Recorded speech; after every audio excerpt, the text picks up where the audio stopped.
नमस्कार। संस्कृत हिंदी ज्ञान तरंग चैनल में आप सबका स्वागत है।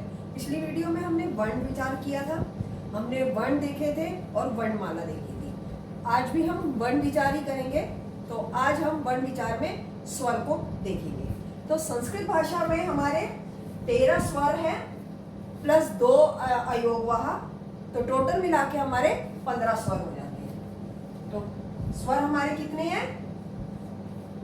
अ, आ, ई, उ, री, री, ये दो पैर, री, ए, ओ और औ। 1 2 3 4 5 6 7 8 9 10 11 12 13। तो ये टोटल हो गया हमारे 13 और 2 हमारे अयोगवाह है। अयोगवाह, ये अनुस्वार और ये विसर्ग, ये हमारे हो गए 2। तो टोटल हमारे हो गए 15 स्वर। कितने हो गए हमारे? 15 स्वर हो गए। संस्कृत में स्वर कितने हैं? अ, आ, ई, उ, री, ए, औ, औ। तो हो गए हमारे ये 13 स्वर। उसके बाद 2 अयोगवाह है, ये अनुस्वार और विसर्ग। हिंदी में हम इसे अंगंगोर ना खाली कहते हैं, ठीक है। इसमें संस्कृत में अनुस्वार और विसर्ग। तो टोटल ये हो गए हमारे 2, टोटल हो गए हमारे 15 स्वर। अब इन स्वरों को हमने इसका वर्गीकरण किया है। कैसे किया स्वरों का वर्गीकरण देखेंगे।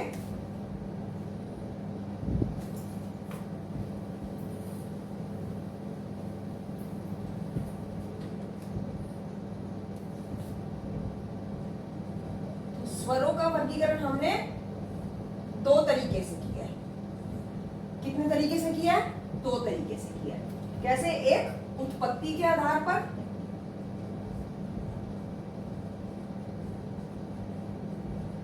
उत्पत्ति मीन्स रचना, रचना के आधार पे। दूसरा हमने किया है मात्रा के आधार पर।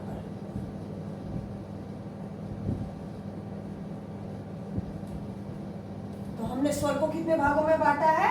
2 भागों में बांटा है। पहले उत्पत्ति के आधार पर, उसके बाद मात्रा के आधार पर। स्वर हमारे कितने होते हैं? हमारे स्वर, मूल स्वर हमारे कितने हैं? 13 और 2 हमारे अयोगवाह, अनुस्वार और विसर्ग। तो टोटल कितने हो गए हमारे?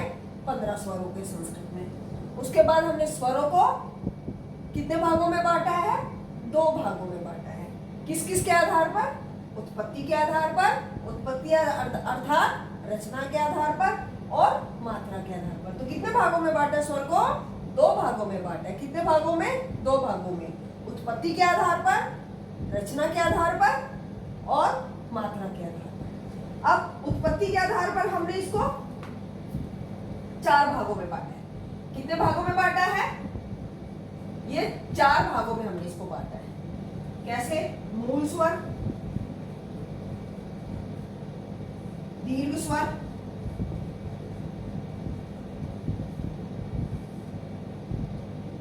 संयुक्त स्वर,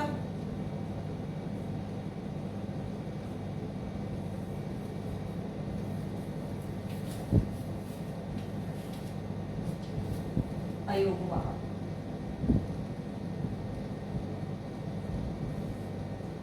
कितने भागों में बांटा है? 4 भागों में। मूल स्वर, दीर्घ स्वर, संयुक्त स्वर, अयोगवाह।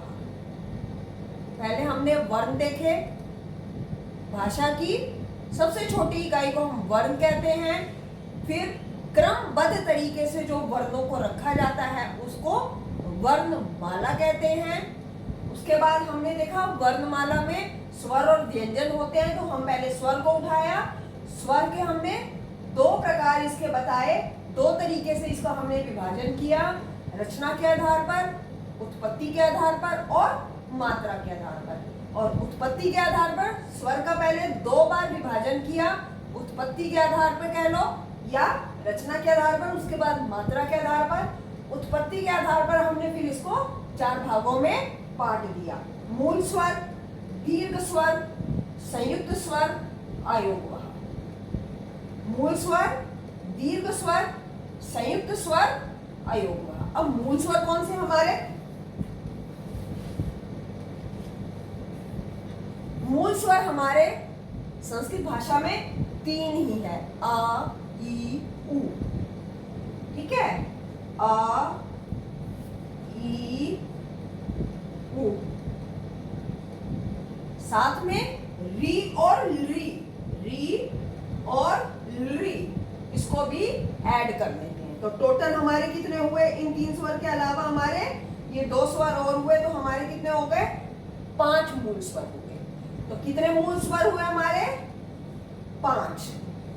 अ, ई, उ, री, री। री का वैदिक भाषा में ज्यादा प्रयोग होता है, लौकिक संस्कृत में इसका इतना प्रयोग नहीं होता, पर फिर भी ये संस्कृत के अंदर ही आता है, संस्कृत के स्वर में ही आता है, इसलिए इसको बताया जा रहा है। लौकिक संस्कृत में इसका प्रयोग नहीं होता, ये वैदिक संस्कृत में इसका प्रयोग होता है। तो मूल स्वर हमारे कितने हुए? अ, ई, उ, री, री। और दीर्घ स्वर हमारे आ, ई, उ और री। ये एक पैर, ये 2 पैर, यहाँ एक पैर है, यहाँ 2 पैर है इसकी। तो दीर्घ स्वर हमारे कितने हुए? 4। मूल स्वर 5, दीर्घ स्वर 4। आ, ई, उ, री। उसके बाद संयुक्त स्वर हमारे कितने हुए? 4। ए, ओ, ऐ, औ। कितने हुए हमारे संयुक्त स्वर? 4। ए, ओ, ऐ, ओ। और अयोगवाह हमारे कितने हुए? 2। कौन कौन से? अनुस्वार, ये अनुस्वार ऐसे लगता है, और विसर्ग,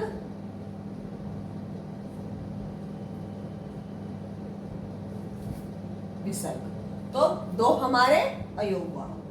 तो स्वर को हमने पहले 2 भागों में बांटा। कितने भागों में बांटा? 2 भागों में बांटा। कौन कौन से? उत्पत्ति के आधार पर और मात्रा के आधार पर। पहले हमने उत्पत्ति के आधार पर देखा हमारे स्वर कितने होते हैं। हमारे उत्पत्ति के आधार पर 4 तरीके के स्वर होते हैं, मूल स्वर, दीर्घ स्वर, संयुक्त स्वर, अयोगवाह। तो मूल स्वर हमारे कितने हुए? 5, अ, ई, उ, री, री।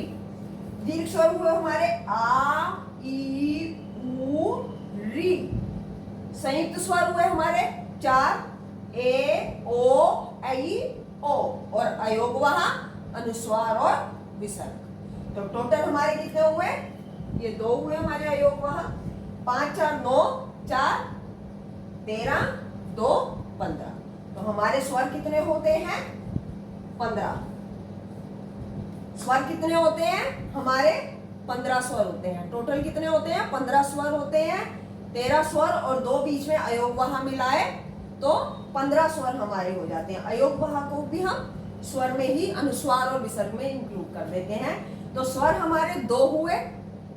2 प्रकार से हमने इसको विभाजित किया, उत्पत्ति के आधार पर, मात्रा के आधार पर। फिर हमने उत्पत्ति के आधार पर 4 तरीके से उसका विभाजन किया, मूल स्वर, दीर्घ स्वर, संयुक्त स्वर, अयोगवाह। मूल स्वर हमारे 5 हैं, दीर्घ स्वर हमारे 4 हैं, संयुक्त स्वर हमारे 4 हैं और अयोगवाह हमारे 2 हैं। टोटल हमारे कितने हो गए? 15। अब हम मात्रा के आधार पर स्वर को देखेंगे।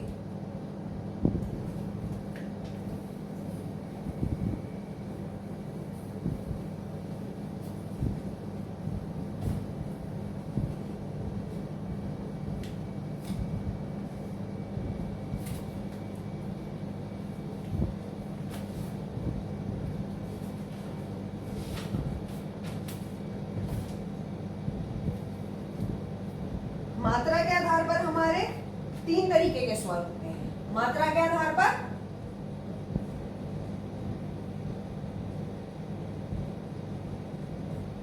3 स्वर हुए हमारे स्वर मात्रा के आधार पर। 3 स्वर कौन से? ह्रस्व, दीर्घ, प्लुत। मात्रा के आधार पे क्यों कहा है? कि जिस वर्ण का उच्चारण, स्वर का उच्चारण करते समय हमारा एक मात्रा का समय हो लगे उसे ह्रस्व स्वर कहते हैं। जिसमें 2 मात्रा का समय लगे उसको दीर्घ स्वर कहते हैं। जिसमें 2 या 2 से अधिक मात्रा का समय लगे उसको प्लुत स्वर कहते हैं। तो ह्रस्व स्वर हमारे किसको कहते हैं? जैसे कि हमने चुटकी बजाने में, पलक झपकने में जितना समय लगता है वो एक मात्रा का समय है, तो वो क्या होता है? ह्रस्व स्वर। दीर्घ क्या हुआ? जिसमें 2 मात्रा का समय लगे उसको दीर्घ स्वर कहते हैं। प्लुत स्वर जिसमें 2 या 2 से अधिक मात्राओं का समय लगे उसको प्लुत स्वर कहते हैं। तो ह्रस्व स्वर हमारे कौन से हैं? ह्रस्व स्वर हमारे 5 हैं, अभी बताया। अ, ई, उ, री, री। ठीक है। और दीर्घ स्वर हमारे 4 हैं। आ, ई, उ, री।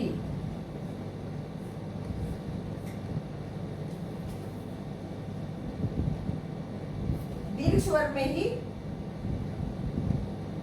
मात्रा के आधार पर हम जब दीर्घ स्वर कर रहे हैं साथ में ये ए, ई, इसको भी साथ में इंक्लूड कर देते हैं, ओ, औ। जबकि ये संयुक्त स्वर इसको कहते हैं हम, और इसको दीर्घ स्वर भी हम इसको कहते हैं। तो दीर्घ स्वर हमारे कितने हुए? 8। और प्लुत हमारे, जैसे हम ओम का उच्चारण करते हैं ओ, तो ये ओ को हमने कितना लंबा जाके लिया, कितना लंबा हमने जिसको खींचा, कितना मात्रा का समय लगा, वो हमारा क्या हो गया? प्लुत स्वर। ओ,